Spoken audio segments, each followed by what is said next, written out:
Good morning. Welcome back to the lecture. Today's topic is key concepts and terms related to literary theory. This particular part is from PG's second semester and this belongs to paper CC8, which is Modern and Contemporary Critical Theory. So let us move to the key concepts and terms related to literary theory. The first term which I have chosen is binary opposition. Binary opposition is very interesting and let us proceed. Any pair of terms which appear diametrically opposed, therefore good or evil, day or night, men or women, center or margin, this can be considered as binary opposition. First considered by Aristotle in his Poetics, and it was subsequently given attention much later among mostly by the structuralist and post-structuralist thinkers. In literary theoretical discourse, neither term in a binary opposition or pair is considered absolute. Rather, one term defines and in turn defined by what happens to be its opposite. For example, white, the color white is defined by black and vice versa. As the work of Jacques Derrida shows, any pair of terms, far from maintaining their absolute semantic value, slides endlessly along a semantic chain, the one into the other through the effect of difference. Also, Derrida makes clear how the apparent equivalence of terms is not in fact true. Instead, in all binary oppositions, one term, usually the former of the two, is privileged hierarchically over the other according to the Western thoughts. Okay, so this is binary opposition. Let us move to our next term, which is modernity. From one perspective, modernity may be defined as the condition of embracing or reflecting the value system which is inherent in modernism's intellectual value system. Modernism signifies a project identifiable with intellectual and artistic projects of the early 20th century.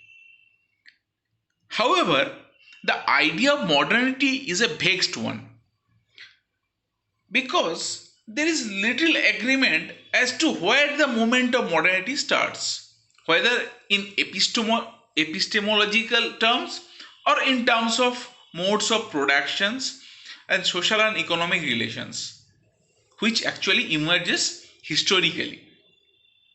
There are arguments that initial instances of modernity or early modernity are coterminous with the development of notions of subjectivity, corporeality, and the autonomy in the Renaissance, or as it is alternatively described, the early modern period, typified by the emergence of humanist thoughts. On the other hand, modernity is also identified as specifically the Enlightenment project, which is related in particular to the thinking of the inevitability of the progress.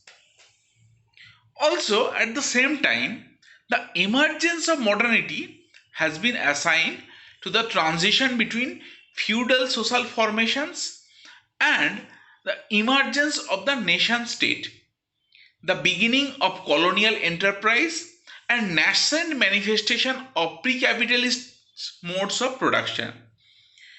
Whichever cultural, intellectual, and historical set of circumstances one identifies with or the idea of the modern, which is consistent in these arguments, is the idea that modernity emerges as a struggle, a critical tension, or even it breaks with its forebears.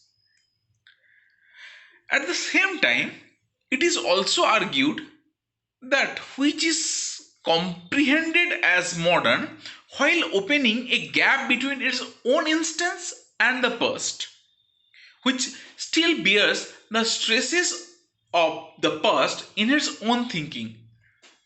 So, in layman's word, modernism has something which denotes its difference from the past, but it bears certain traces of the past as well. Another aspect is the conceptualization of modernity, which is drawn chiefly from the works of Martin Heidegger and Walter Benjamin, which is a transformation in the relationship between society and technology. And these kind of relationships are examined extensively in the works of various Western thinkers like Paul Virilio or Gianni Pittimo. Okay, so this is modernity. Let us move to the next term, erasure. The gesture of erasure or placing a term under erasure refers graphically to the act of crossing out a word but also retaining the word and the crossing through. Martin Heidegger, which to whom I have mentioned earlier, he employs this practice in the question of being, his seminal work, The Question of Being, in which the word being is crossed through. Heidegger's purpose is to show how the term can no longer be employed, given that the concept as it is used has slipped away from, and therefore it becomes forgotten. The question of being. For Heidegger, the very idea of being is always presupposed. Any question asking what is being is only articulable to the extent that the very idea of being makes it possible to consider that the being of being.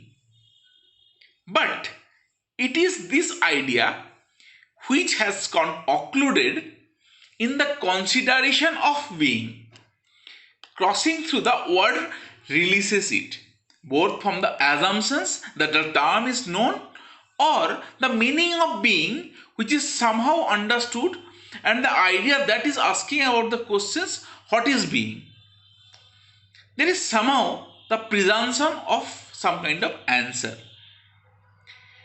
Moreover, as Jacques Derrida pointed out, with regard to Heidegger's practice, the crossing through is not a negative gesture, but one which indicates how, while signification is also necessary in this process, the thought of idea of being as transcendental signified has reached a particular limit in the text of Heidegger.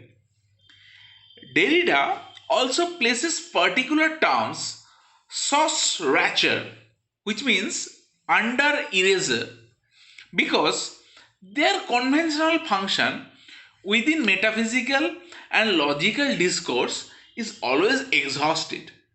Such terms no longer retain their full sense, neither do they signify a presence or origin for which the signifier stands, but only the structural stresses such as themselves. Okay, so let us move to our next term, or I would say terms: imaginary, symbolic, and real. Now, from the term itself, you can guess that these are from psychoanalysis or psychoanalytical theory. And who other than Lacan can be thought of. So Jacques Lacan's version of psychoanalytic thought poses these three psychic realms. The aim of the healthy adult is to achieve a certain mastery with the symbolic realm, that is, the realm of ordered, structured, paraphrasable language, the realm of law. However, symbolic realm is not ideal because language itself is, which following Saussure, conventional and only arbitrarily connected to the objects it describes. If we read Ferdinand de Saussure, he has pointed out that the signifier and signified has certain kind of arbitrary relationship. So, indeed, language in Lacan's definition describes what is not there. He argues that a child learns to speak in response to the absence of his object of desire, the mother or say her breast. He learns to say, I want, and thus becomes initiated into the beginning of his necessary painful accommodation with the symbolic. This process of joining the symbolic order begins with the mirror phase, which initiates the child into the beginning of language after he catches sight of himself, or rather of a reflection of himself or herself in a mirror, and he or she recognizes himself or herself for the first time as a separate and distinct being, not one with either the world or with his mother. So, what Lacan calls, he calls this very early beginning of accumulation of imagery, because the mirror image that reveals the child to himself is in fact merely an image or a signifier.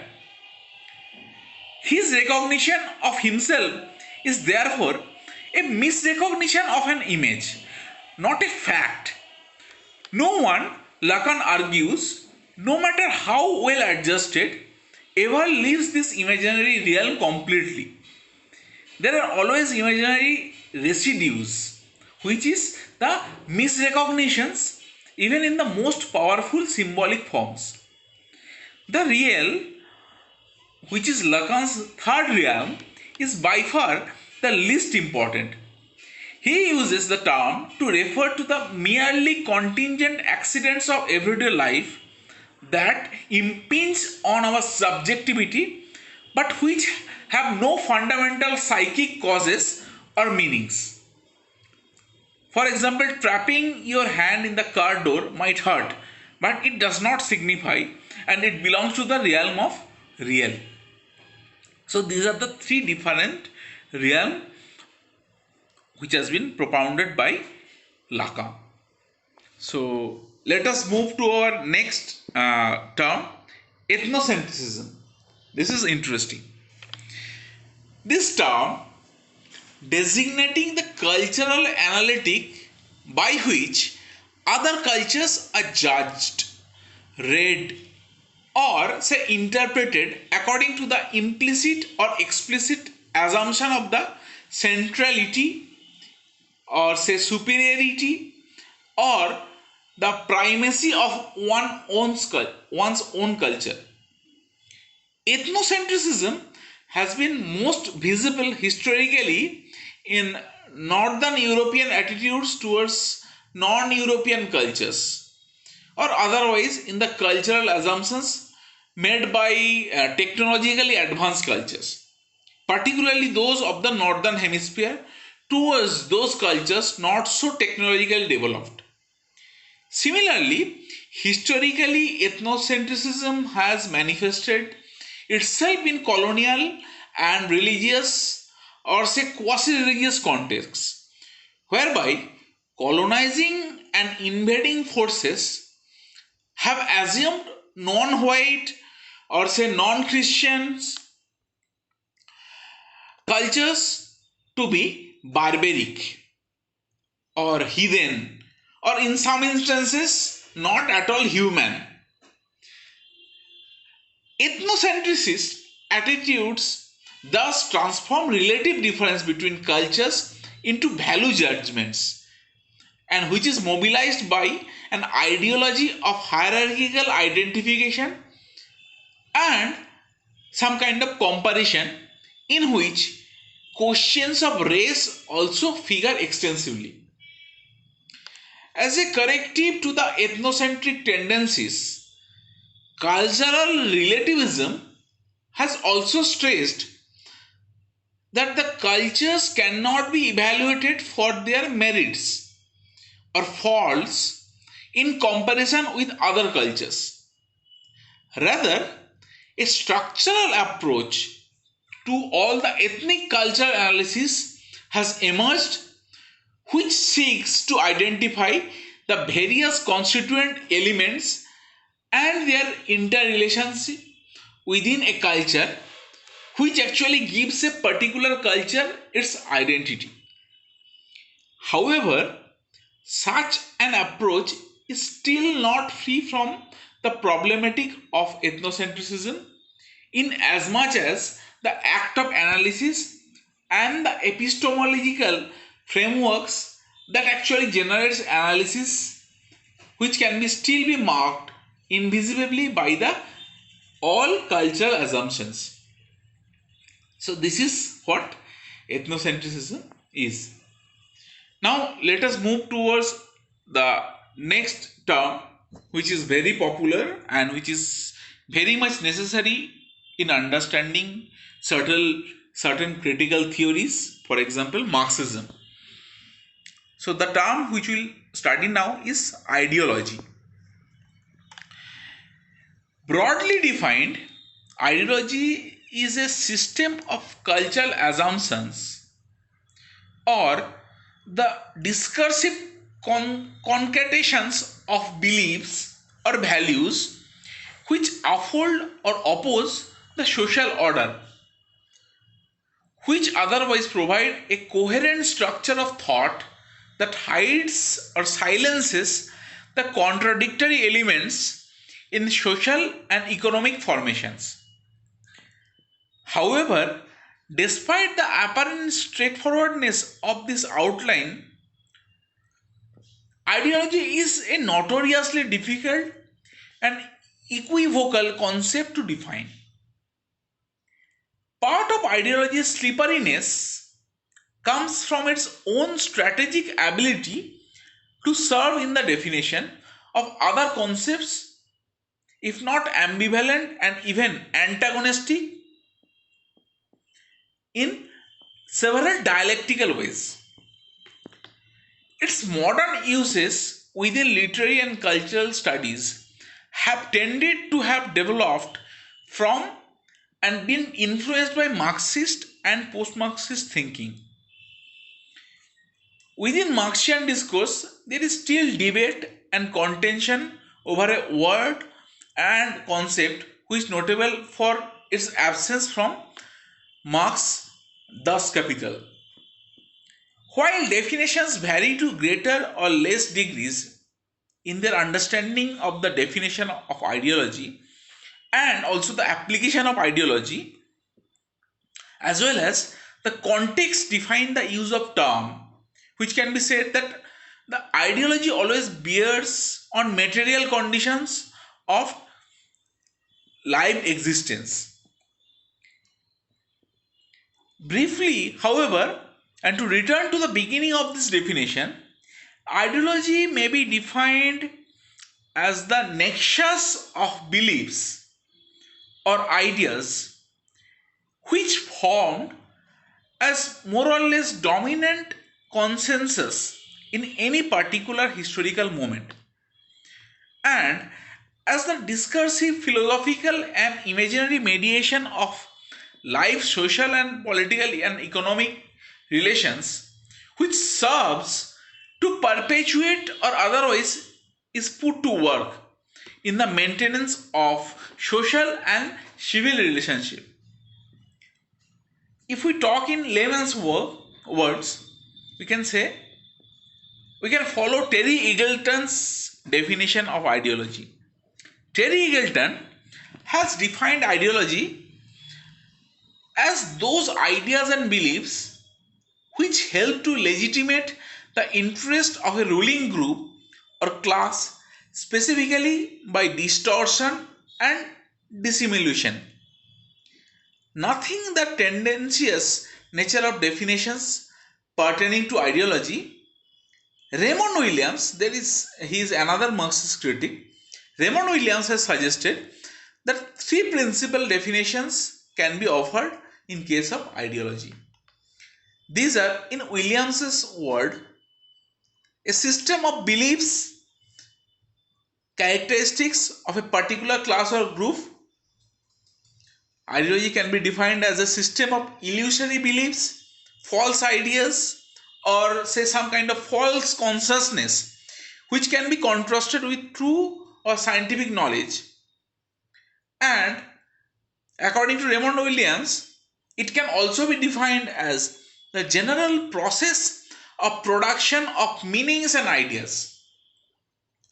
Such definitions reflects with that which has been provided by Louis Althusser. He is another famous Marxist critic, who states that ideology is the system of ideas and representations which actually dominate the mind of a man or a social group. Ideology represents the imaginary relationship of individuals to their real conditions of existence. Now look at this definition once again. Ideology represents the imaginary relationship of individuals to their real conditions of existence. Althusser offers a systematic definition of ideology, which structural model is in the part anticipated in the works of Antonio Gramsci. Through an investigation of the ways in which social and cultural forces and most economically perpetuate and reproduce the conditions by which all the capitalist modes of production continue. Within the capitalist state, for example, education service serves the interest of the ruling classes by attempting to instill competence, attentiveness, and submission to the rules favored by the dominant social order. So, ideology actually reflects the concepts and interest of the ruling classes. Similarly, religion, another example, which via its institutional manifestation, for Christians it is in the church, which actually teaches moral values appropriate to and approved by the ruling orders.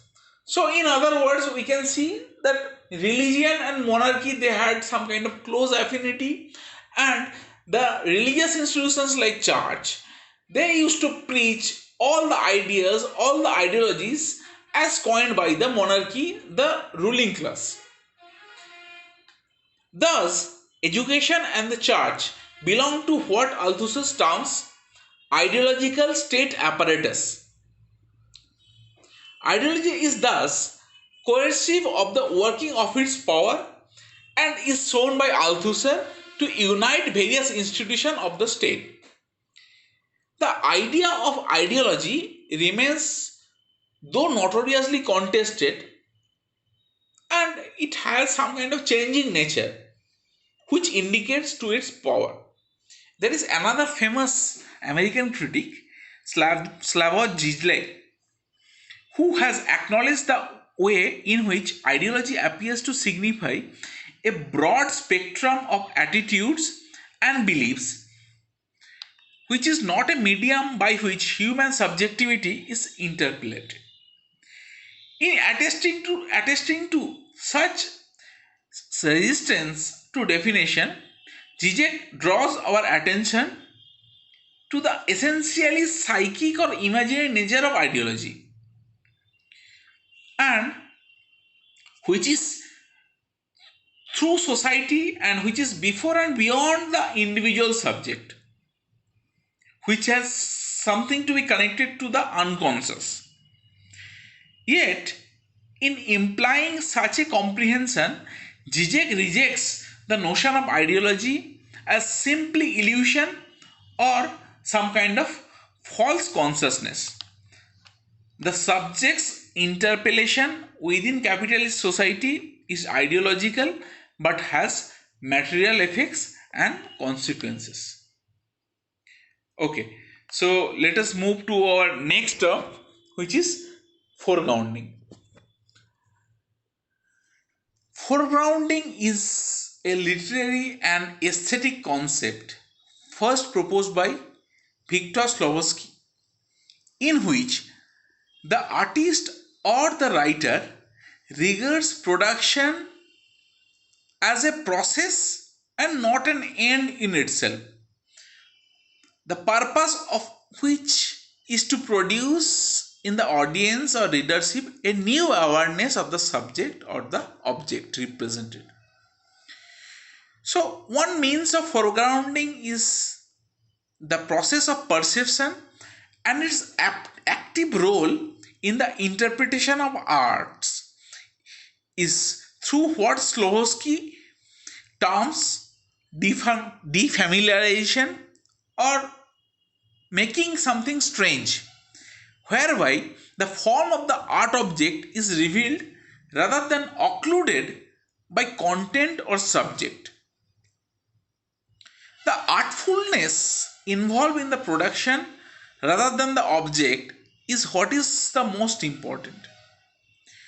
From such a theoretical premise, it might be argued that James Joyce's famous novel Ulysses defamiliarizes its narrative convention, and the assumption of realist fiction that the form of prose narrative is somewhat transparent.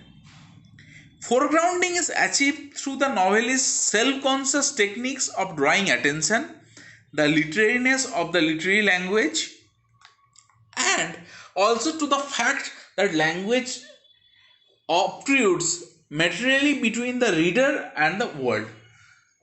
Thus, foregrounding affects a realization of in the reader that perception of the world is not something empirical, but it's shaped and mediated through language. The reader is always aware in a novel such as Joyce's Ulysses that a process is underway, a process, something is happening, in which one is expected to be considered how language shapes the world, and so he or she can comprehend that the world and one's perception of it differently. Okay, so let us move to our last last term related to the literary theory, which is very important again, race. Race at its race is something which refers to a family or tribe or people or nation which shares a set of common interest, beliefs, same kind of characteristics or habits. However, the African American literary and cultural critic Henry Louis Gates, who alerts the reader to a number of important details concerning the thinking and reading of race. To begin with, to speak of different races such as black or say Jewish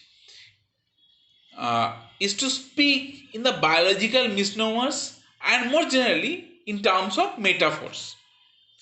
Despite this kind of error, such usage precedes in both everyday language and in literary text.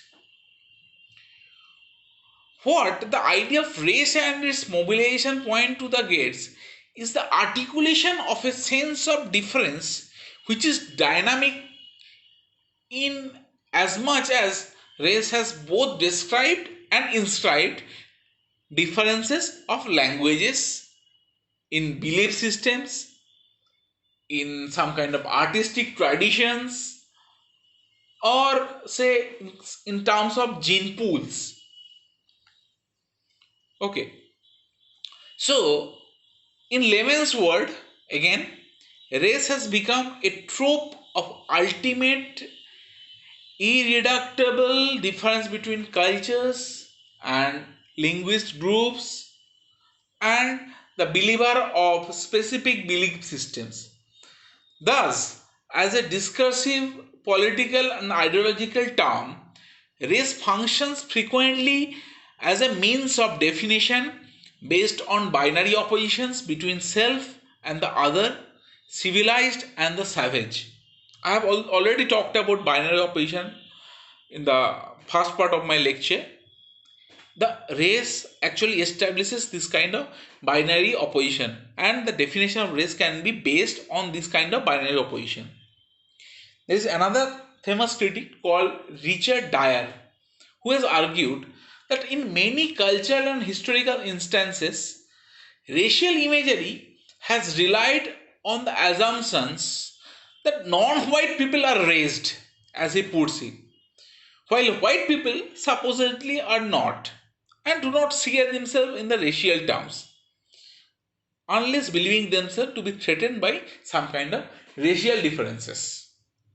So what he has pointed out here is that the Westerners, the white people, they do not consider themselves as some kind of racial thing. They point out through that kind of binary distinction that all the non-white people are race based, and they consider the race upon all those non-white people.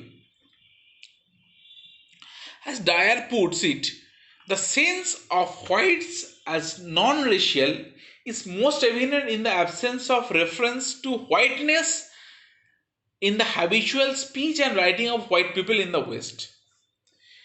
No one talks about the whiteness. Everyone talks about the blackness or the brownness. This is something racial, which has been pointed out by Dyer. So, color becomes a visible sign of apparent racial identity. If someone is dark colored, white people may call him or her as Negro or nigger. That is something very racial. So, racial attitudes of this kind are therefore one particularly crude articulation of ethnocentrism, again, which I have talked about earlier. So, questions of race involves matters of identity and differences and the determination of humanity and what actually constitutes civilization and matter representations, specifically corporal representations allied to discourse on race. Non-white people are all too frequently reduced in cultural representations, in text and in films, to stereotypes where race signifies an overdetermined generation of meaning which brings together corporality and behavior or custom, as though there is some kind of logical connection between these. So it seeks race is the means of categorizing different types of human body which reproduce themselves. Thank you.